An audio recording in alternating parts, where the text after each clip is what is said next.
What's going on, everybody? Simple back at it like I'm checking my height. Today we're going to learn about Michiel de Ruyter. I hope I pronounced that correctly. It says one of the greatest admirals in history. Shout out to Eric for this one. If you guys want to get your requests up here as well, make sure you check out the Google form down in the description below, and definitely make sure you hit up that Creator Consortium link. Let's learn.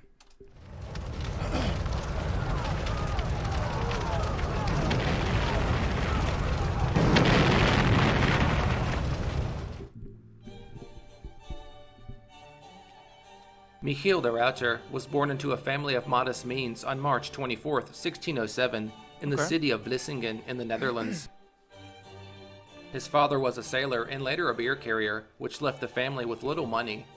However, their family found strength in their faith in the Protestant Church, which guided de Ruyter throughout the rest of his life. For almost 60 years, de Ruyter's exploits at sea allowed him to be considered as one of the greatest admirals of all time. His brilliant naval victories in the service of the Dutch Republic made him a national hero and also a beloved figure to those who served underneath him. He is also remembered as a courageous and fearless leader, constantly placing himself in danger from intense fire from savage close-quarters naval combat. Growing up in a port city, he is first understood to have went on his first sea voyage at the age of 11 to Brazil, staying abroad for a year and learning as much as he could about life aboard a seafaring vessel. At what did you say, age 11? He is first understood to have went on his first sea voyage at the age of 11 to Brazil, staying abroad for a year and learning as much as he could about life aboard a seafaring vessel. That's At the incredible. age of 15 in 1622, he joined the armed forces and fought against the Spanish during the relief of the Dutch fortress of Bergen-op-Zoom.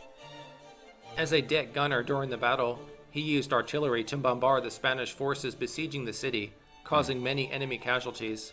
Showing bravery at such a young age, he is also thought to have participated in an assault on horseback that eventually led to the relief of the city. Wow. After the siege, de Ruyter entered the maritime service as a petty officer for a period of time on a Dutch warship. He is believed to have been captured by Spanish pirates soon afterwards and taken to the border region between Spain and France.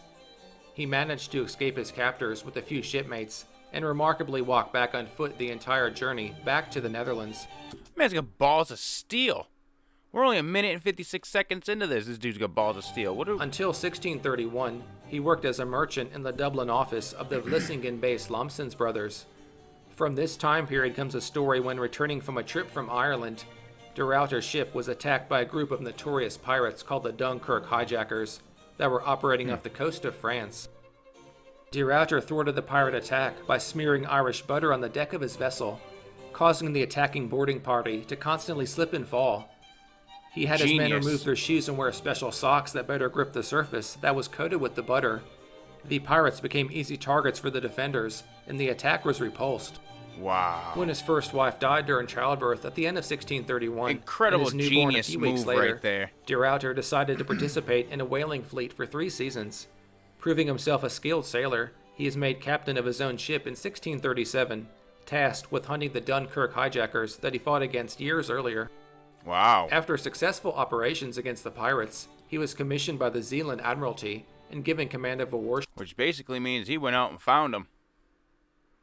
Can only imagine the thoughts running through their minds. With orders to support the Portuguese in their rebellion against Spain. He took part in the Battle of Cape St. Vincent on November 4, 1641, as third in command of the Dutch fleet, which fought against an attacking Spanish squadron. The aftermath of the battle was inconclusive, and de Ruyter believed the incompetence and behavior of his commanders led to the result.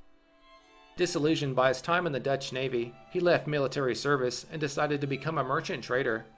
De Ruyter purchased his own ship in 1644 and became wealthy through trading from the Mediterranean to the West Indies. He routinely fought against the Barbary pirates and defeated them in numerous battles. His second wife died in 1650, and by 1652, he retired from the merchant service and married for the third time. He had intended to live out the remainder of his life in peace and quiet until he was convinced to come out of retirement to fight in the First Anglo-Dutch War that had started later in 1652. The First War between the English and the Dutch marked a crisis in the long-standing rivalry between the two nations as leaders in world trade. De Ruyter finally had a chance to independently command a squadron of warships for the first time in his career at the Battle of Plymouth in August 1652. Although outnumbered close to 2-1, He defeated the English fleet that boasted some of the best sailors and gunners in Europe. Wow. The victory was unexpected for the Dutch, and the largely unknown de Ruyter became a national hero in the Netherlands. Serving under Lieutenant Admiral Martin Tromp for the rest of the war, de Ruyter participated in 5 more naval battles against the English fleet. Tromp died at the final battle of the war in August 1653, and de Ruyter was soon offered command of the Dutch fleet. Fearful that accepting the position would anger officers senior to him, he declined. He instead chose to become the Vice Admiral of the Amsterdam Admiralty. The war ended with a treaty in May 1654 with terms favorable to the English that also included major Dutch concessions. Okay. Off and on for the next decade, de Ruyter spent time protecting Dutch trade in the Mediterranean against the Barbary pirates. He routinely freed Christian slaves from the So, I mean, he got away from the pirates, went into trade, came back into the military, and then started defending against pirates again. Like, what a circle. It goes to show you, sometimes when you're really good at something, you just got to stick with it, right? defeated Barbary ships, further enhancing his reputation. In July 1656, the Dutch joined an alliance with the Danish in the northern wars against the Swedish Empire. De Ruyter and the Dutch fleet sailed to relieve the besieged city of Gdansk on July 27th without any bloodshed. He was involved in a blockade against Portugal when he was called to battle against Sweden again in 1658. He led a naval relief force to liberate the Danish city of Nyborg from Swedish occupation in November 1659. In the battle, de Ruyter's fleet deployed amphibious assault troops and small ships that successfully attacked the Swedish-held fort. A few years later, these kinds of troops would officially become the Dutch Marines, with de Ruyter. This guy invented the Dutch Marines, too? Like, is there anything this dude can't do? A few years later, these kinds of troops would officially become the Dutch Marines, with de Ruyter being one of their founding fathers.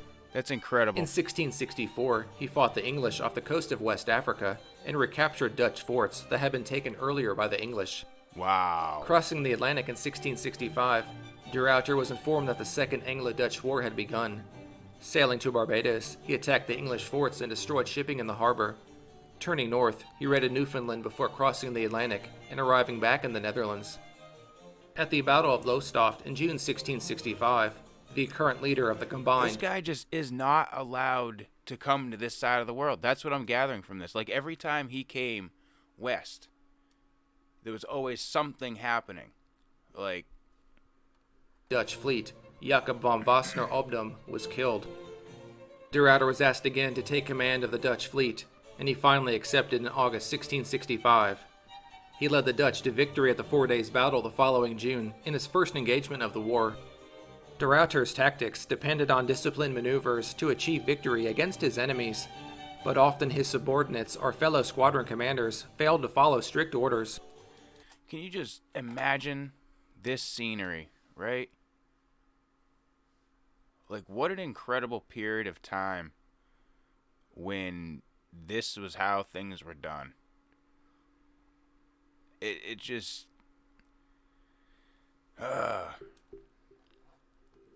But often his subordinates or fellow squadron commanders failed to follow strict orders. This can be seen when he narrowly avoided a catastrophe at the St. James Day Battle in August 1666. Look at the smoke. The Dutch were beaten in the battle, but de Ruyter managed to save the Dutch fleet from greater destruction with a skilled withdrawal. The Dutch squadron commander, Cornelis Tromp, was dismissed after the battle due to negligence for separating his force from the main fleet to pursue an attack on the English. The Dutch fleet soon recovered, and the following year saw the most famous and daring naval attack of de Ruyter's career in June 1667. The Dutch government wanted an overwhelming victory to end the war, so a daring raid on the English homeland was conceived and then led by de Ruyter.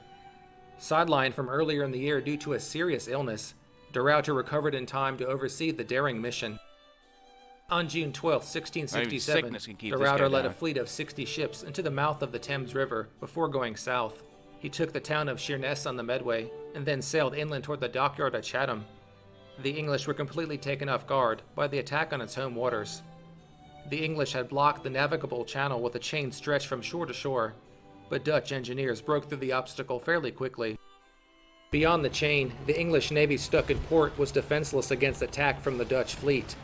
De Ruyter's men burned 3 of England's largest naval vessels, 10 more ships of the line, and capture the pride of the English Navy, the 80-gun Royal Charles. De Ruyter towed the Royal Charles all the way back to the Netherlands as a prize.